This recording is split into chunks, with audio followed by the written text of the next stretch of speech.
પ્રભુ જ કૃપા કરે છે એનો અર્થ એવો તમારો કોઈ અહંકાર જ નહીં, તમે કાંઈ જ નથી, ઝીરો.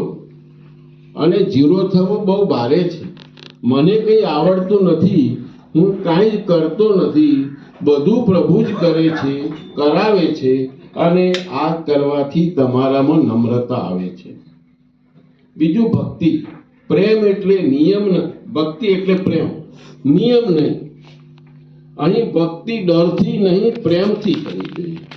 ભગવાનને મિત્ર, લાડલા, સ્વામી તરીકે માનવા.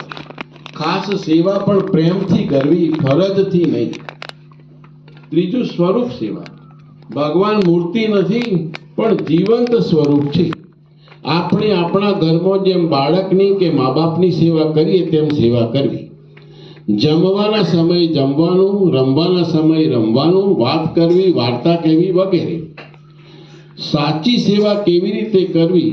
તો સૌથી પહેલા સત્ય સમજવું જરૂરી છે. મહાપ્રભુજી કહે છે, સેવા રીત નથી, સેવા ભાવ છે. સેવા ઇઝ ઇક્વલ ટુ પ્રેમ વત્તા જવાબદારી. સેવામાં 3 વસ્તુ જરૂરી છે, પણ સમજણપૂર્વક જરૂરી છે. પ્રેમ, લાડ અને નિયમિતતા. સેવા દેખાવ માટે નહીં, એ તો આસુરી ભાવ છે. સેવા એટલે આપણે અને પ્રભુ બે જ, અને ધીરે ધીરે એક થવાનું. જો તેમાં સ્પર્ધા આવે, દેખાવ આવે, મોટાઈ આવે તો સમજવું આપણે માર્ગથી દૂર જઈએ છીએ.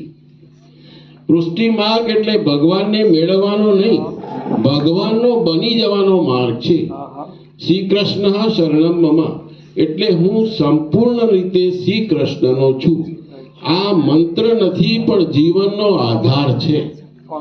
પોતાનું કશું જ નથી.